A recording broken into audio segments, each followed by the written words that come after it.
नमस्कार मु दीपक सेनापति आज कहबी अबलकरा कहानीर चतुर्थ भाग काल भैरवी और त्रिशिरा राक्षसुणी कथा।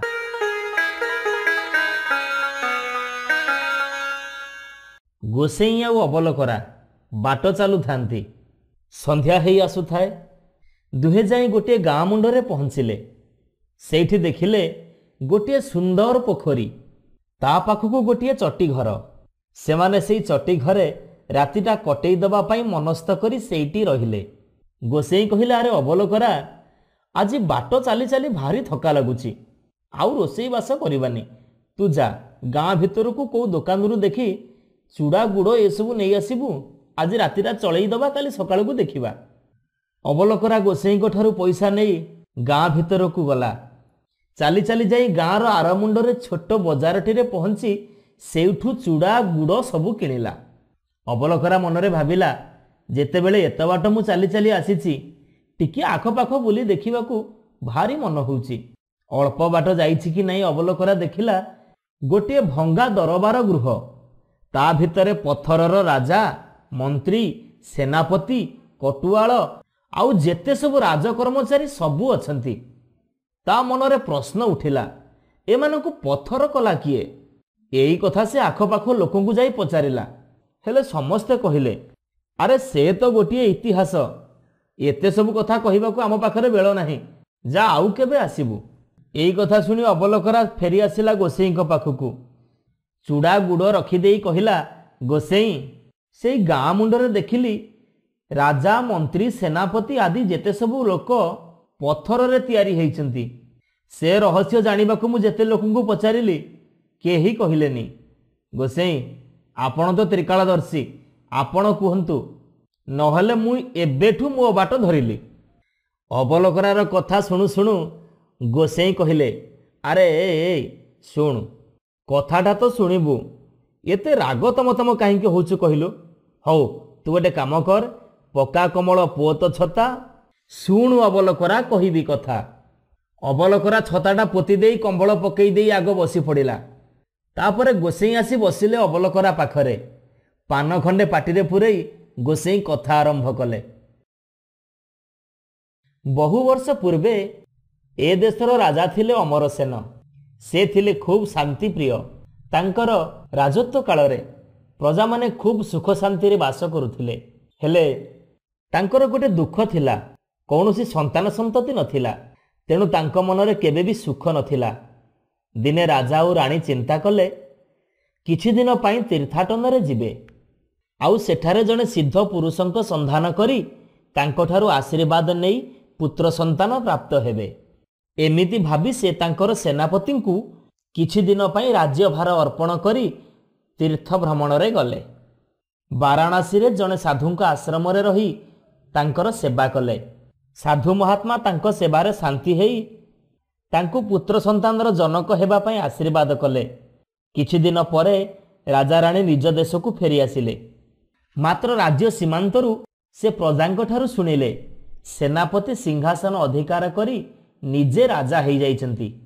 एणु से आउ निज प्रासाद को फेरिबाकू उचित मने कलेनी।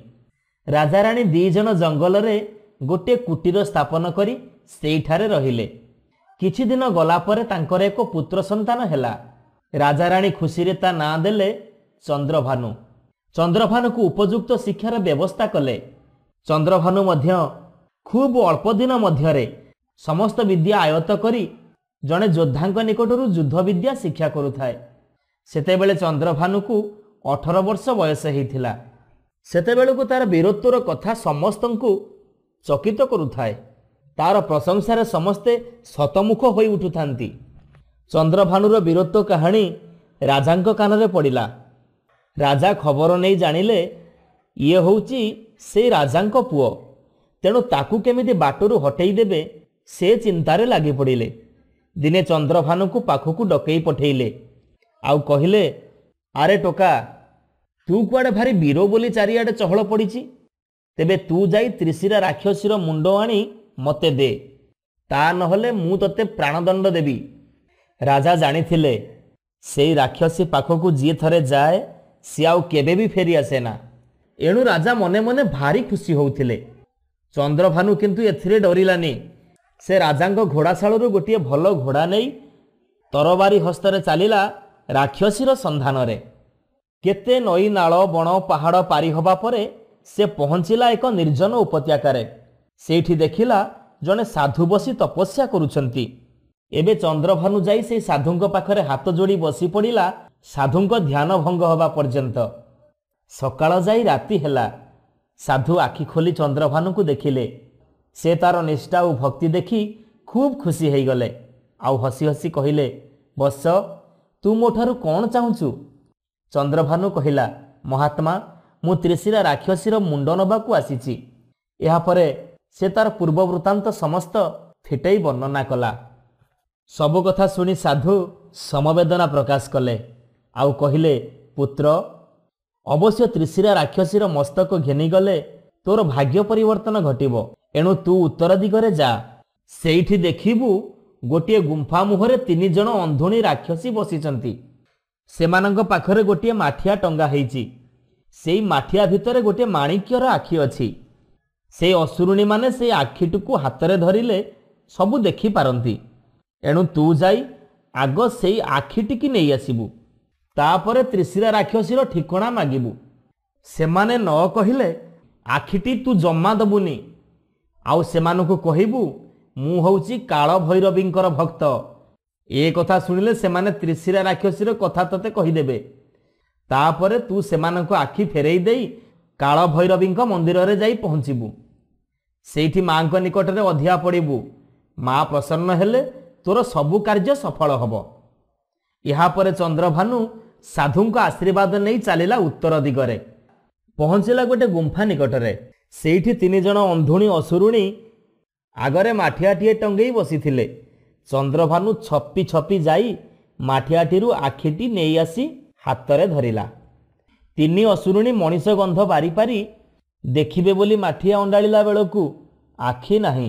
ସେମାନେ ପରସ୍ପରକୁ ଆଖି କଥା ପଚରା ପଚରି କରିବାରୁ ଚନ୍ଦ୍ରଭାନୁ କହିଲା, ମୁଁ ଆଖିଟି ନେଇ ଆସିଛି।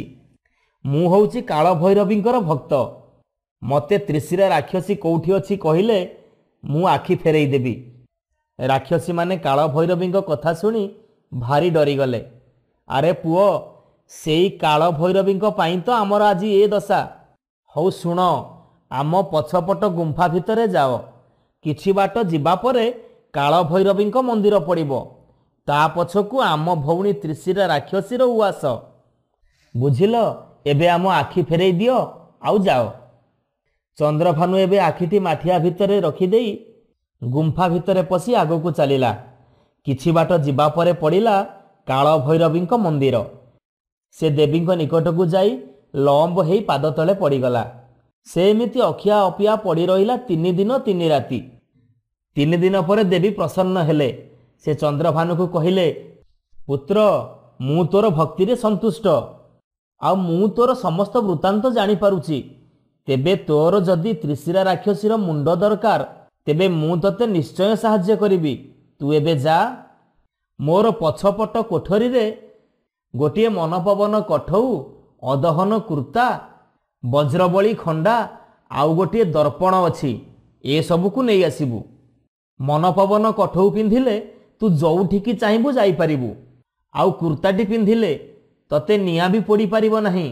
ବଜ୍ରବଳୀ ଖଣ୍ଡାରେ ତୁ ଯାହାକୁ କାଟିବୁ ସେ ଧାତୁ ହେଇଥିଲେ ବି ଏକା ଚୋଟକେ 2 ଗଡ଼ ହେଇଯିବ। ଆଉ ଶୁଣୁ, ତ୍ରିଶିରା ରାକ୍ଷସୀକୁ ଯିଏ ସିଧାସଳଖ ଚାହିଁବ ସେ ପଥର ପାଲଟି ଯିବ।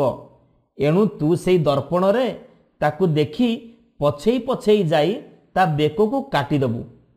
ଆଉ ତାର ମୁଣ୍ଡକୁ ସେମିତି ଦର୍ପଣରେ ଦେଖି ତା ମୁହଁରେ ଥାଳିଆ ଘୋଡ଼େଇ ଦେଇ ଲୁଗାରେ ବାନ୍ଧି ନେଇ ଆସିବୁ। ଏବେ ଯା।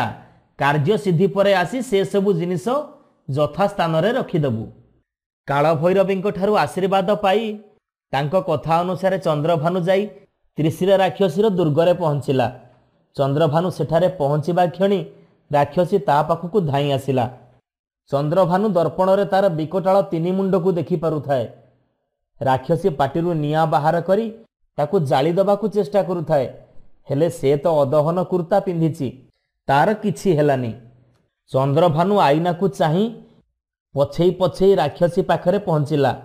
ବଜ୍ରବଳି ଖଣ୍ଡାରେ ରାକ୍ଷସୀର ପିତ୍ତଳ ବେକକୁ ଏକା ଚୋଟେ ପକେଇଲା ଯେ ମୁଣ୍ଡ ଗଣ୍ଡି ଅଲଗା ହେଇଗଲା। ରାକ୍ଷସୀର ଗର୍ଜନରେ ଚତୁର୍ଦିଗ କମ୍ପିବାକୁ ଲାଗିଲା। ଏବେ ଚନ୍ଦ୍ରଭାନୁ ତା ମୁହଁରେ ଥାଳିଆ ଘୋଡ଼େଇ ଲୁଗାରେ ବାନ୍ଧି ଧରି ଚାଲିଲା କାଳଭୈରବୀଙ୍କ ମନ୍ଦିରକୁ।